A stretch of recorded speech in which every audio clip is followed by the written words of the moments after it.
नमस्कार मित्रांनो, इन्व्हेस्टमेंट माहिती यूट्यूब चॅनलवर तुमच्या सगळ्यांचे स्वागत आहे.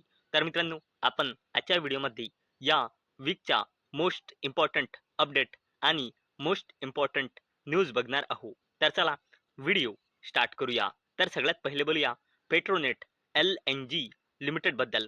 तर मित्रांनो, पेट्रोनेट LNG secure rupees 12,000 कोटी loan from SBI BOB consortium for Dahej project. तर मित्रांनो, पेट्रोनेट LNG लिमिटेडने लोन ॲग्रीमेंट 12,000 कोटी रुपयांचा साईन केला आहे. SBI म्हणजे स्टेट बँक ऑफ इंडिया आणि बँक ऑफ बडोदा सोबत. कशासाठी?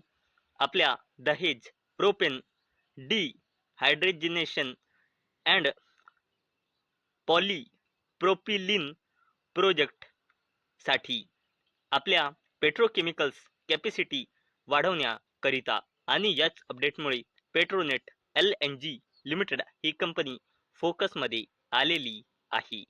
चला आता बोलूया वारी एनर्जीज लिमिटेड बद्दल.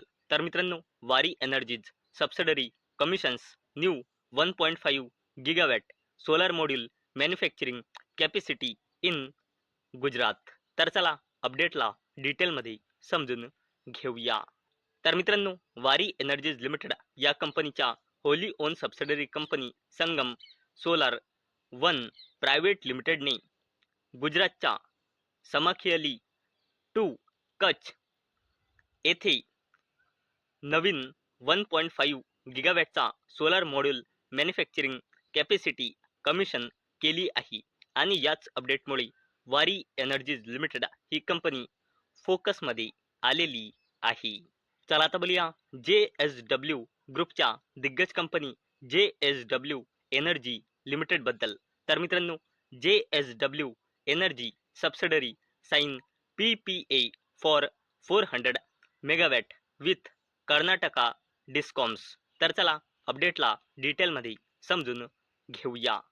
तर मित्रांनो, JSW ग्रुपच्या दिग्गज कंपनी JSW एनर्जी लिमिटेडने घोषणा केली की JSW एनर्जी लिमिटेडच्या subsidiary company JSW energy Utkal लिमिटेडने मल्टिपल कर्नाटका डिस्कॉम्स सोबत पॉवर पर्चेज ॲग्रीमेंट एक्झिक्यूट केला आहे 400 मेगावॅटच्या पॉवर सप्लाय करण्यासाठी.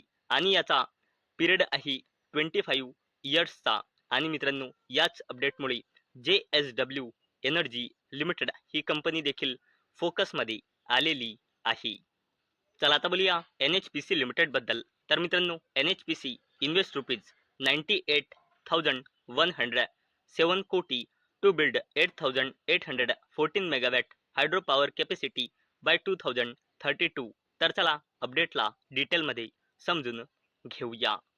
तर मित्रांनो, या वीकमध्ये पॉवर मिनिस्टर मनोहर लाल यांनी सांगितले की PSU कंपनी NHPC लिमिटेड ही कंपनी आपल्या सबसिडरी सोबत मिळून 2032 पर्यंत टप्प्याटप्प्यामध्ये 8,814 मेगावॅट कॅपॅसिटीचे जनरेशन प्रोजेक्ट्स सेटअप करणार आहे. आणि याकरिता कंपनी 98,107 कोटी रुपये इन्व्हेस्ट करणार आहे. आणि याच अपडेटमुळे NHPC लिमिटेड ही कंपनी देखील फोकसमध्ये आलेली आहे. चला आता बोलूया मॅझगॉन डॉक शिपबिल्डर्स लिमिटेड बद्दल. तर मित्रांनो, Mazagon dock Indian navy ink pact with Brazilian navy for cooperation on Scorpene class submarine. तर चला अपडेटला डिटेलमध्ये समजून घेऊया. PSU company Mazagon dock shipbuilders लिमिटेडने इंडियन नेव्हीच्या सहकार्याने ब्राझिलियन नेव्हीसोबत MOU म्हणजे मेमोरंडम ऑफ अंडरस्टँडिंग म्हणजे एका प्रकारचा ॲग्रीमेंट साईन केला आहे. कशासाठी? To boost cooperation on maintenance of Scorpene class submarine and other military vessels. आणि याच अपडेटमुळे मॅझगॉन डॉक शिपबिल्डर्स लिमिटेड ही कंपनी देखील फोकसमध्ये आलेली आहे. चला आता बोलूया अडानी ग्रीन एनर्जी लिमिटेड बद्दल. तर मित्रांनो, टोटल एनर्जीजने 2 स्कीमच्या अंडर आपली हिस्सेदारी अडानी ग्रीन एनर्जी लिमिटेडमधून कमी केली आहे. तर मित्रांनो, टोटल एनर्जीजची पहिले अडानी ग्रीनमध्ये हिस्सेदारी होती 18.99% आणि अडानी ग्रीनचे टोटल एनर्जी जवळ शेअर किती होते इथे आपण बघू शकतो. आता मित्रांनो, टोटल एनर्जीजने अडानी ग्रीनमधील 1.74% हिस्सेदारी सेल केली आहे. म्हणजे कंपनीचे 2,86,40,138 शेअर सेल केले आहे. आणि या हिस्सेदारी सेल झाल्यानंतर अडानी ग्रीनमध्ये टोटल एनर्जीज यांची हिस्सेदारी कमी होऊन राहिलेली आहे 17.25%. आणि किती शेअर राहिलेले आहे इथे आपण बघू शकतो. आणि मित्रांनो, याच अपडेटमुळे अडानी ग्रीन एनर्जी लिमिटेड ही कंपनी फोकसमध्ये आलेली आहे. चला आता बोलूया मुकेश अंबानीच्या जबरदस्त company Jio financial services limited बद्दल.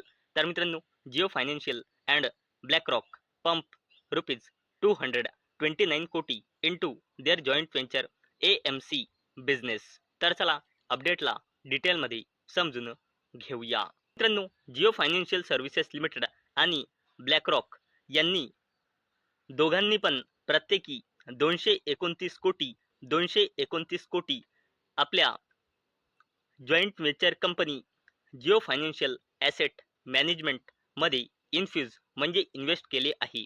आपल्या जिओ ब्लॅकरॉक ॲसेट मॅनेजमेंटचा बिझनेस एक्सपांड करण्यासाठी. आणि याच अपडेटमुळे जिओ फायनान्शियल सर्व्हिसेस लिमिटेड ही कंपनी फोकसमध्ये आलेली आहे.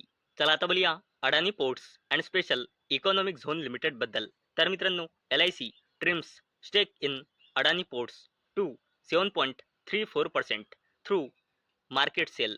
तर चला अपडेटला डिटेलमध्ये समजून घेऊया. तर आधी Adani ports and special economic zone लिमिटेडमध्ये LICची हिस्सेदारी होती 9.35% आणि LIC जवळ अडानी पोर्ट्सचे शेअर होते 19,75,26,194 शेअर.